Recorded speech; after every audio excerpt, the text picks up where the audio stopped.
தரப்படும், தட்டுங்கள் திறக்கப்படும்,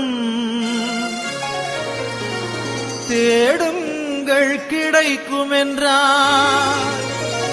இயேசு தேடுங்கள் கிடைக்கும் என்றார். கேளுங்கள் தரப்படும், தட்டுங்கள் திறக்கப்படும், தேடுங்கள் கிடைக்கும் என்றார். இயேசு தேடுங்கள் கிடைக்கும் என்றார். கேளுங்கள் தரப்படும், தட்டுங்கள் திறக்கப்படும், தேடுங்கள் கிடைக்கும் என்றார். இயேசு தேடுங்கள் கிடைக்கும் என்றார். பெத்லகேம் நகரில் மாட்டுத் தொழுவம் அதில் பிறந்தார் பரமபிதா. சூசை கன்னி மரியின் மடியில் தவழ்ந்தார் இயேசுபிரான். 6 வயதினில் ஆரம்ப பள்ளியில் கல்வி பயின்றாரே. ஆகமங்கள் 56னையும் ஐயம் தீர உணர்ந்தார். இயற்கை உலகமே தூய்மையானதென இயேசு நினைத்தாரே. எல்லா உயிர்களும் தன்னுயிரெனவே பேசி மகிழ்ந்தாரே. கேளுங்கள் தரப்படும், தட்டுங்கள் திறக்கப்படும், தேடுங்கள் கிடைக்கும் என்றார். இயேசு தேடுங்கள் கிடைக்கும் என்றார்.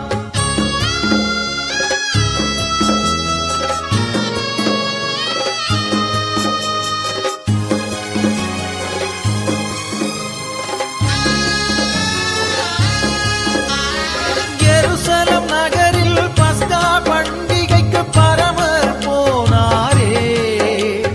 12 வயது நிரம்பிய இயேசு கேள்விகள் கேட்டாரே. இயேசுவின் கேள்வியில் ஆலய குருக்கள் ஆனந்தமானாரே. இளமை செய்த திறமையில் பாஸ்கா பெருமையை வளர்த்தாரே. இளமை பருவத்தில் எளிய வாழ்க்கையின் இருப்பிடமானாரே. இந்த வேளையில் இயேசுவின் தந்தை சூசையும் மறைந்தாரே.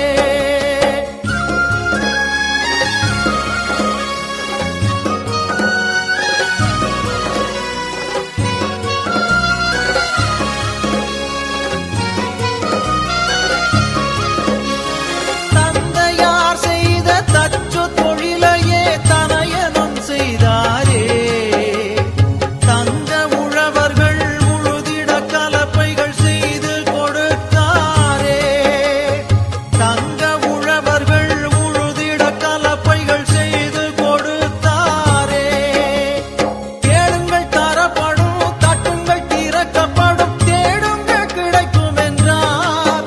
இயேசு தேடுங்கள் கிடைக்கும் என்றார். நிலங்களை உழுவது போல் உள்ளத்தை உழுங்கள் என்று உலகப் பிதா சொன்ன போது உழவர்கள், தொழிலாளர், ஊராரின் எண்ணமதில் இயேசு ஒன்றாக பதிந்து விட்டார். இயேசு ஒன்றாக பதிந்து விட்டார். அன்பு குழந்தைகள் அருகில் இருப்பதே ஆண்டவன் தொண்டு என்றார். இயேசு ஆண்டவன் தொண்டு என்றார். கேளுங்கள் தரப்படும், தட்டுங்கள் திறக்கப்படும், தேடுங்கள் கிடைக்கும் என்றார். இயேசு தேடுங்கள் கிடைக்கும் என்றார்.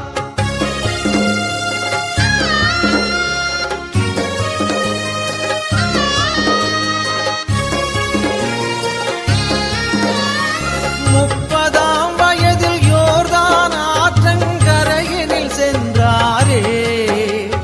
யோவான்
மரித்த இயேசுவும் மூன்றாம் நாள்